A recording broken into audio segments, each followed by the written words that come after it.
В самом сердце Нью-Йорка к дню рождения Тукая зазвучали татарские песни. Наше наследие невозможно спрятать за лозунгами о моноэтничной России. Пока нас пытаются растворить, мир восхищается глубиной нашей культуры. Татарские песни в исполнении американского хора в самом центре Манхэттена – это реально.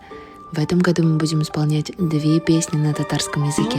Ни одна женщина в моем хоре никогда в жизни не говорила на татарском, не пела на татарском, не знает, кто такие татары и историю татар. И поэтому мы начинали все с самого начала. Изучение произношения, изучение истории, изучение каждого произведения. Кстати, о произведениях.